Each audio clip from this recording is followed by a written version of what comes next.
O Asus ROG Strix G16 é uma evolução do notebook para entusiastas da Asus, trazendo um visual melhorado sobre o design que, bom, na real, já era bem diferenciado do visual do seu antecessor, o G15, e uma atualização para os chips gráficos, NVIDIA GeForce RTX Série 40, enquanto que o processador é um... processador vai ser um baita assunto para esse vídeo.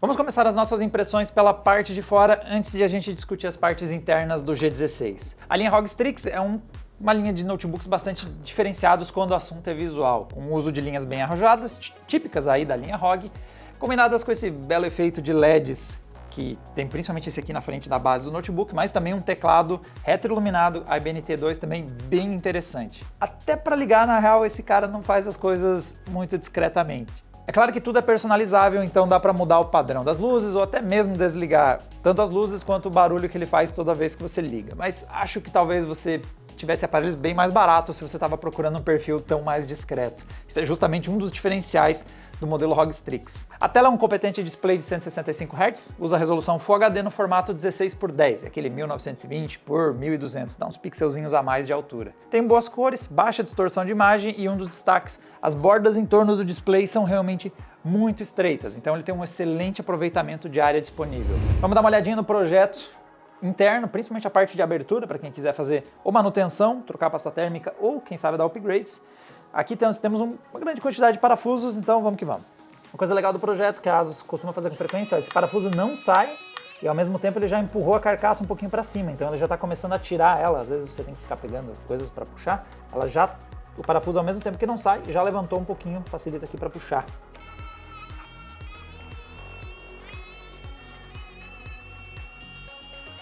Aqui, graças a essa abertura veio facinho, vamos puxar com muito cuidado.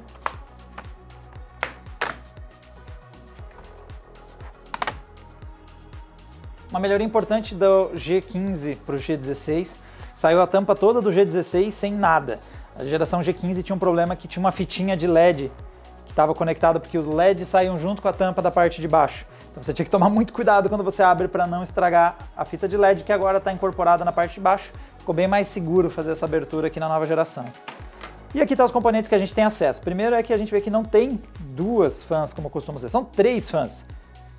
Essas duas que são as tradicionais, com os heat pipes passando, mas a gente tem uma adicional aqui na região que eu acredito seja o processador, pelo que eu estou vendo aqui. Aqui nós temos uma fã em cima só do processador. Isso explica algumas coisas que vocês vão ver mais para frente. Na parte de memórias nós temos duas memórias. Duas memórias de 8 GB, 4800 MHz. Você pode dar upgrade, já tem jogo pedindo 32 GB. Ou se você for trabalhar com algumas coisas de renderização pesado, talvez seja uma boa pedida. Aqui nós temos a plaquinha de wireless, mas também já tem uma outra estrutura pronta para receber um segundo SSD. E do outro lado nós temos o upgrade, o SSD que vem de fábrica, vem um modelinho de PCI 4.0, uns 512 GB de memória em SSD. Aqui, galera, tem um set legal, apesar de que, como eu já falei, já tem jogos pedindo 32 GB, mas definitivamente esse segundo slot de SSD é uma boa pedida. E se você está de olho nesse upgrade, e acredite, mesmo nesse notebook tem espaço para upgrades, eu recomendaria você entrar nos nossos grupos de Telegram e WhatsApp. Então, quando você quiser fazer esse upgrade, pôr mais SSD ou aumentar a quantidade de memória RAM, trocar essas duas aqui, vocês conseguem conferir, vão receber direto no celular de vocês mensagens com a gente avisando aquele SSD que estava barato. E tá barato, na real a gente acabou de soltar no grupo que tem uns SSD muito baratos. Ou precisa dar upgrade de memória, você não precisa nem procurar, vai chegar direto pro seu celular e aí você compra o componente para dar upgrade, que felizmente, no caso do G16, vai ser bem facinho fazer esse upgrade se ele for necessário, se você precisar de mais memória ou mais armazenamento. Apesar do capricho na construção desse modelo, ele não é um notebook fino e leve, e sim um daqueles modelos um pouco mais robustos e um pouquinho mais pesados. É porque o foco aqui é a performance. E não é à toa, a gente tem algumas melhorias bem importantes nesse modelo aqui. A placa de vídeo recebeu um upgrade para a série RTX 40, trazendo aqui uma GeForce RTX 4060. 4060 em si não parece um upgrade tão impressionante, ao menos no papel. E na realidade ela acaba sendo o contrário disso. Ela reduz a quantidade de núcleos CUDA e também tem reduções, como outras especificações, como a interface de memória. Em contrapartida, as frequências subiram bastante, então nós temos clocks mais elevados, tanto base quanto boost, e temos um leve incremento no TDP. Ela é uma placa que aquece e consome um pouquinho mais que a sua antecessora. Mas hardware não é um jogo de super trunfo, então não é só as especificações da tabela que conta. O que conta é a performance que a gente ganha com essa nova geração. E nós temos o seguinte. Então, começando os nossos comparativos, dando uma olhada na performance em Red Dead Redemption em Full HD com configuração no Ultra, nós temos um incremento sobre o G15, o seu antecessor, de 20%, saindo de 64 FPS indo para 77. Então, um incremento de 20% sobre outros modelos também equipados com a RTX 3060 e um salto de 50% sobre o Asus TUF, que era equipado com uma RTX 3050. A gente vê que ele não fica muito longe da 3070 Ti, então uma diferença de 5%, e na real, não muito longe também da 3080 Ti e do modelo que a gente testou da 4070 Ti. Aqui é um caso em que nós estamos prestes a bater gargalos, outros tipos de gargalo, como por exemplo de processador. Nosso outro teste, Assassin's Creed Valhalla, nós temos novamente a configuração Ultra com a resolução em Full HD e mais uma vez a gente percebe esse padrão na casa de uns 20. Aqui chegamos a ter 25% de ganho sobre os modelos equipados com a RTX 3060 do nosso gráfico, que são os dois G15, o Dell G15 e o Asus Strix G15, que tem nomes bem parecidos, versus outros modelos. Ela se saiu bem, ela se saiu melhor que a 3070 Ti, presente no Alienware M15, ficou levemente abaixo da 4070 do Aero 16 OLED, apenas 5% de diferença, então realmente um incremento de performance não muito grande sobre a série 3060, mas também não ficou mal comparado com modelos mais robustos da série 30 e também o modelo 4070 que a gente já testou por aqui. Então nós temos um ganho não tão empolgante, algo na casa de uns 20% sobre a RTX 3060, então definitivamente esse não é o tipo de upgrade e ganho de performance que enche os olhos de alguém que está pensando em dar um upgrade que já tem um notebook com a RTX 3060. Mas isso é claro, muda quando o assunto é o DLSS 3, como se trata de uma placa da RTX série 40, a gente tem a possibilidade de usar o Frame Generator e vamos dar uma olhada no resultado de habilitar ele no Cyberpunk. Com teste, com Ray Tracing no Ultra, usando o DLSS no modo qualidade em Full HD, nós temos uma performance de 56 FPS. Isso é um incremento um pouquinho maior, é 30% de ganho sobre o modelo com RTX 3060 no gráfico, que é o ZenBook Pro 16X OLED, consegue ficar mais ou menos na mesma balada da RTX 4070. É bom lembrar aqui que o Aero 16 é um notebook ultra fino, então a 4070 também está mais limitada em alimentação de energia e arrefecimento. Mas olha como a história muda bastante quando a gente olha o resultado dele com o DLSS 3. Então nós temos o salto para 89 FPS, o Aero 16 é o único que entrega mais performance que ele nesse gráfico, mas também usando o DLSS 3. E nós temos uma performance próxima do que nós teríamos com uma 3070 Ti de desktop. Coloquei aí justamente nesse gráfico para dar uma noção do nível de performance. Então, nós já temos um ganho um pouco maior, graças à vantagem da tecnologia Ada Lovelace em Ray Tracing, então abre 30% sobre a RTX 3060 de notebook, mas o DLSS, nesse caso aqui, o Frame Generator do DLSS 3, aí sim ele mostra como um upgrade respeitável. Entrega o dobro de performance do que nós tínhamos comparado com uma RTX 3060. Como a taxa de quadros já é alta sem o DLSS 3, então ele entregava 56 FPS, a gente sabe que esse gameplay vai fluir bem, porque ele vai ter baixa latência de comandos, já que não é só o Frame Generation que está entregando altas taxas de quadro. A gente já teria uma taxa próxima dos 60 FPS sem habilitar ele. Com ele a gente só conseguiu dar esse salto para se aproximar aí mais dos 100 FPS no nosso gameplay. Ok, mas eu prometi que a parte dos processadores é que ia dar pano para manga, que ia dar mais assunto nesse vídeo. Então é hora de a gente comentar ele. Voltamos para Assassin's Creed Valhalla, mas dessa vez nós estamos com a configuração no médio em Full HD. Aqui o objetivo é reduzir a carga no chip gráfico, aumentar a carga no processador. E nós temos um novo recorde de performance. Foram 129 FPS, 12% acima de tudo que a gente havia testado até o momento, e um ganho bastante perceptível de performance versus outros notebooks mais modestos, como por exemplo o próprio G15, que tinha um Ryzen 7 6800H. Nós tivemos um ganho de quase 30%. Indo para a nossa bateria de games competitivos, que aí realmente pesa mais o processador, em Counter-Strike nós temos o nosso novo recorde. Ele chegou a 443 FPS, bateu inclusive o Alienware M15, que tem uma RTX 3070 Ti, ficou na frente do MSI Raider GE76 com Core i9 da 12ª geração, abriu uma vantagem respeitável sobre vários modelos, inclusive o modelo G15 com Ryzen 7 6800H da Dell, ele teve uma vantagem de 70%, uma vantagem grande sobre os Ryzens da série 6000. E outro game competitivo, Rainbow Six Siege, de novo nós temos um salto bem grande. E aqui mesmo versus o Core i9 da 12ª geração, presente no MSI Raider G76, mas mesmo a galera toda que está aqui, você pode perceber que nós temos saltos respeitáveis no teste do Rainbow Six Siege, graças aqui principalmente a performance do processador mais robusto. Esses vários recordes de performance são resultado do processador que a ASUS colocou nesse produto. E caramba, ASUS, o modelo que vocês usaram é o Intel Core i9 3980HX.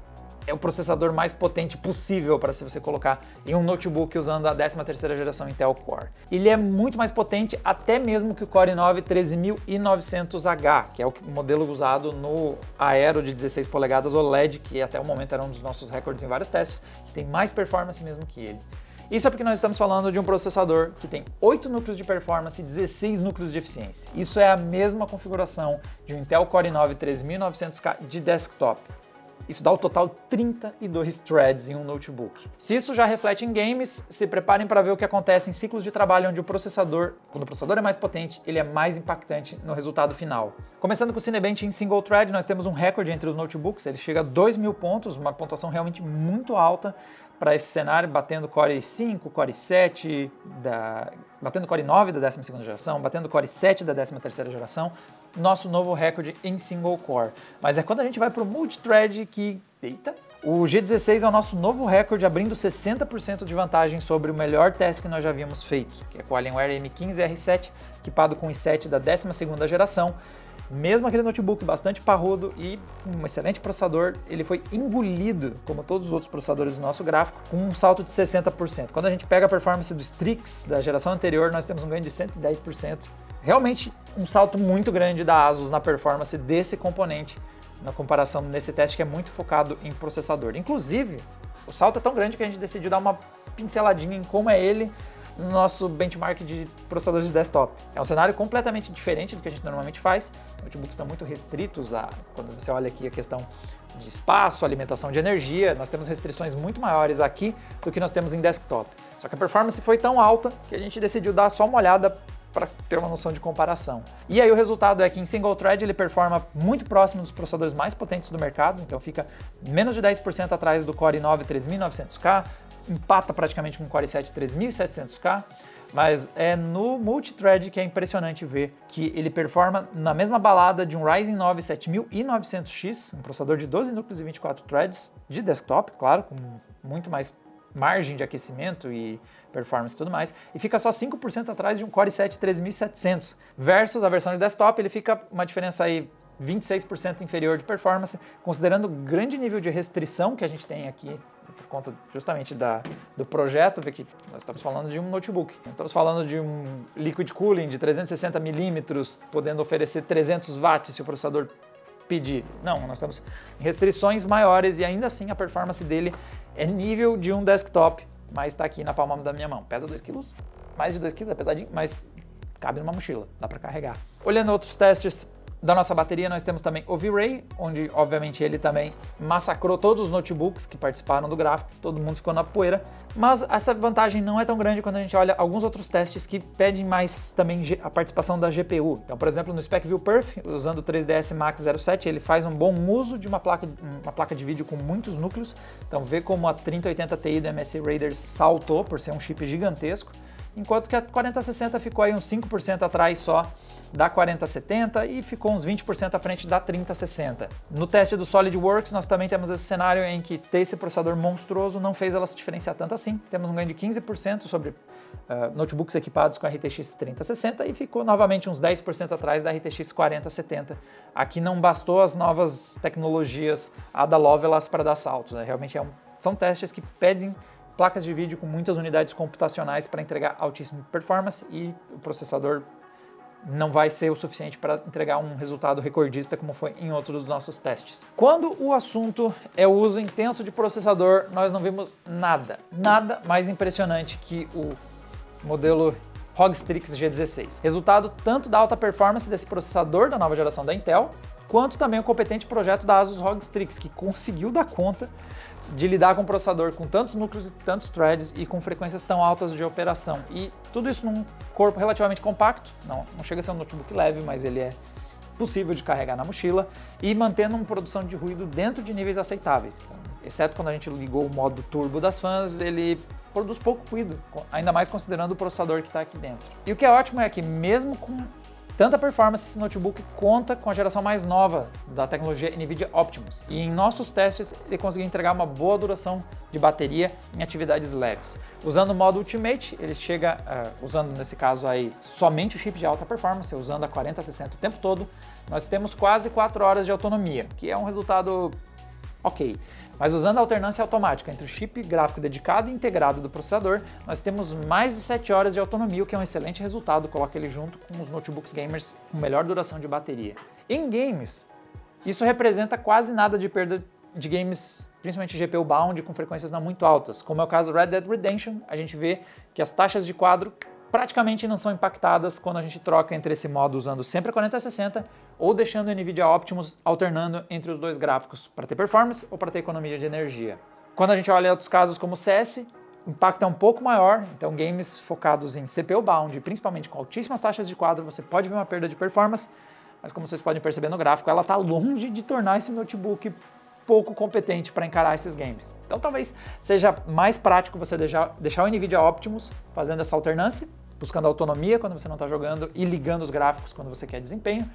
Se não, você pode colocar ele no modo sempre usando a 4060, vai ter o inconveniente de ter que reiniciar o computador, aí depende da sua vontade. Eu particularmente teria preguiça de ficar reiniciando ele para alternar entre os modos, eu aceitaria esse leve impacto em performance para deixar o notebook gerenciando a troca de gráficos por conta própria. Esse notebook tem algumas coisas muito impressionantes, mas isso nos traz para o veredito e ele tem um problema. O primeiro deles, maior, porque é grande, é o preço. Com custo de lançamento e custo promocional de lançamento de R$ 17.999 ou o bom e velho R$ 18.000, ele realmente é fora de série quando o assunto é processador. Ele ficou evidente na nossa bateria de teste de games. Ele entrega resultados recordistas em tudo e impressionante como conseguiram colocar num chassi relativamente compacto tanta performance. E ele também se sobressai muito em nossas baterias profissionais, mas nem sempre esse Core i9 vai fazer toda essa diferença. Tem vários cenários onde uma mudança entre esse balanço, então por exemplo, ao invés desse Core i9 colocar um Core i7, ou às vezes até um Core i5 de boa performance, mas combinado com uma placa de vídeo mais potente da série RTX 40,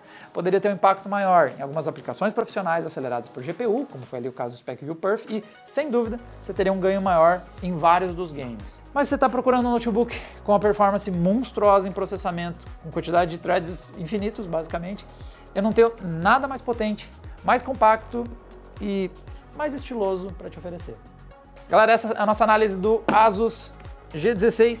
Se vocês quiserem ver mais testes, estão todos eles lá disponíveis no adrenaline.com.br. Nossa bateria inclui mais testes, então se vocês quiserem ver mais configurações, mais resoluções, vocês conseguem conferir tudo por lá. Inclusive, tem mais modelos também nos nossos comparativos, às vezes a gente reduz o número de barras para ficar mais fácil a leitura, então lá tem muito mais modelos comparados. E a gente se vê numa próxima. Tchau, tchau!